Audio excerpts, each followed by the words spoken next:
Em nome do Pai, do Filho e do Espírito Santo. Amém. Vinde, Espírito Santo, enchei os corações dos vossos fiéis e acendei neles o fogo do vosso amor. Enviai o vosso Espírito e tudo será criado, e renovareis a face da terra. Oremos. Ó Deus, que instruístes os corações dos vossos fiéis com a luz do Espírito Santo, fazei que apreciemos retamente todas as coisas, segundo o mesmo Espírito, e gozemos sempre da sua consolação. Por Cristo, Senhor nosso. Amém. Em nome do Pai, do Filho, do Espírito Santo. Amém. Amados irmãos, queridas irmãs, aqui estamos na nossa teledireção espiritual de hoje. Nosso tema, obter a virtude da temperança. Eu me baseio aqui no livro A Conquista das Virtudes, do padre Francisco Fausto. Vamos partir do Catecismo da Igreja Católica. No número 1809, ele define a temperança da seguinte maneira: é a virtude moral que modera a atração pelos prazeres e procura o equilíbrio no uso dos bens criados. Assegura o domínio da vontade sobre os instintos e mantém os desejos dentro dos limites da honestidade. Em outros termos, a temperança estabelece e mantém o equilíbrio, a harmonia entre a dimensão espiritual e a dimensão corporal do homem. O homem é corpo e alma. Em outros termos ainda, se preferirmos, o nosso espírito, e quando falamos de espírito aqui, com E minúsculo, estamos falando da nossa razão e da nossa vontade, iluminadas pelo Espírito Santo. Então esse nosso espírito modera as nossas tendências instintivas e a nossa ânsia de prazer. Ainda, mantém equilibradas especialmente as tendências e prazeres ligados à autoconservação, que tem uma grande força. É o comer, é o beber, descansar e a sexualidade. Pois bem, meus amados irmãos, talvez alguém possa pensar que a igreja seja contra o prazer, ela queira anular o prazer da nossa vida. Nada disso. O prazer é lícito desde que seja vivido com equilíbrio dentro de certos limites. Então, a igreja não é inimiga do corpo, não é inimiga do prazer. Que isso fique bem claro. Mas o nosso corpo foi criado por Deus para que, junto com a nossa alma, possa dar glória a Deus e fazer bem a outras pessoas. Não nos esqueçamos, meus amados irmãos, que é necessário manter o nosso corpo dentro do seu bem razoável, a fim de que não haja abusos, não haja deturpações, não haja loucuras que estraguem o nosso corpo. É isso. Se abusarmos, certamente estragaremos o nosso corpo, faremos mal ao nosso corpo. Muito bem, meus amados irmãos, vejamos agora como termos, então, uma vida virtuosa, vivendo com temperança. Vejam aí, né? É sempre bom recordar que a vida virtuosa, o que é? É uma vida guiada pela razão e pela luz do Espírito Santo. É isso. Fé e razão. Em última análise, é isso. Luz do Espírito Santo e, claro, né, a nossa razão. Pois bem, existem, meus amados irmãos, problemas de intemperança. Podemos falhar na nossa relação com os nossos instintos, com os bens deste mundo, com os prazeres que Deus criou.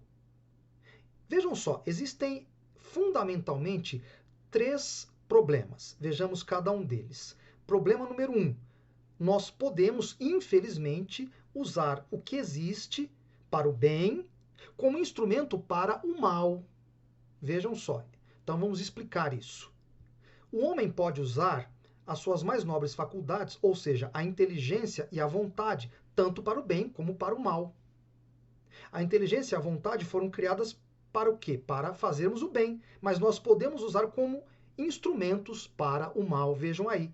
Então o homem pode utilizar a sua inteligência e a sua vontade, por exemplo, para fazer armas de destruição em massa, para cometer crimes, para fazer injustiças. Vejam aí que coisa terrível. Então o homem está usando o quê? Aquilo que existe para o bem para fazer o mal. Vejam que coisa triste. Bom, concretamente, como se dá isso aí? Vamos ver isso aí mais detalhadamente. Suponhamos que o homem faça o quê?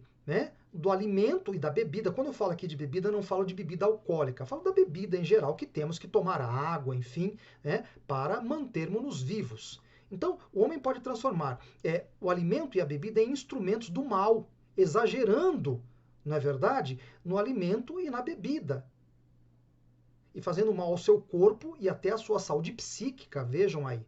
Em síntese, o homem pode transformar aquilo que existe para servir a nossa vida, alimento e bebida, para servir a nossa vida, em instrumentos de mal. Vejam aí, no exagero, no uso abusivo dessas realidades que Deus criou para nós.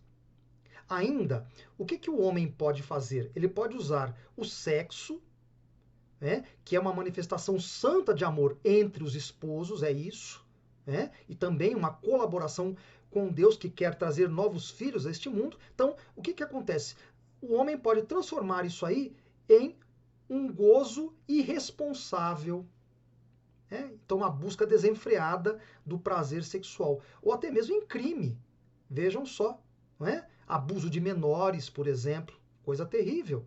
Ou ainda em adultério, quebrando o sagrado laço do matrimônio com a outra pessoa. Então, amados irmãos, esse é o primeiro perigo, o primeiro problema que pode surgir. Segundo problema, o homem pode transformar o que existe para servir em tirano que escraviza.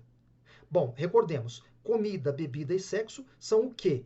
São criados por Deus para nos servirem.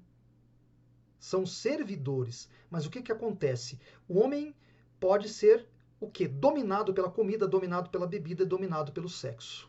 E aí então, o que acontece? Ele se deixa escravizar por essas realidades. Ele não tem mais o controle. Ele é dominado por isso. Ele se torna escravo dessas realidades. Terceiro e último problema. O homem pode transformar os meios em fins. Vejam só. Vamos dar aqui algum exemplo para entendermos bem. Vocês já ouviram aquela famosa frase? Tem gente que, em vez de comer para viver, vive para comer. Vejam aí. A comida, o que é? É meio, não é fim. Eu não posso viver em função da comida. A comida pode me escravizar, como víamos anteriormente. Então a comida é meio. Não vamos transformá-la em fim. Há pessoas também, por exemplo, que transformaram o sexo, sem amor, irresponsável, em uma regra de vida, a busca desenfreada do sexo. Então aquilo que seria um meio para colaborar com o plano de Deus para trazer novos filhos a esse mundo, se transforma o quê? Se transforma em quê? Transforma-se em simples busca desenfreada de prazer. Então deixa de ser meio, torna-se fim. Então, amados irmãos, é claro que não podemos cair nesse tipo de problema. Pois bem, meus amados irmãos, para finalizarmos, a temperança, meus amados irmãos, bem vivida, dá o quê? Um grande impulso à nossa vida virtuosa. Vejam aí. Então a temperança vai nos ajudar a viver muito bem outras virtudes. Vejam aí. Ora, meus amados irmãos, é muito importante que nós tenhamos a consciência de que necessitamos de algumas estratégias para vivermos a temperança. Vejam só, a temperança o que é? É um domínio sobre os desejos egoístas e abusivos. Em última análise é isso, em termos muito simples. Ora, como se conquista esse domínio? Primeiro, amando o bem. Amando o Senhor Jesus Cristo, amando a sua santa vontade, amando o bem e buscando fazer o bem neste mundo. Depois, pela solicitação da ajuda a Deus nosso Senhor. Sem a ajuda de Deus não tem como sermos temperantes. E por fim, pelas mortificações. Não vamos falar aqui delas porque tomaria muito tempo. Na verdade, nós vimos essas mortificações quando nós falamos dos pecados capitais da gula, da luxúria e da preguiça. E ainda como quando falávamos da curiosidade doentia.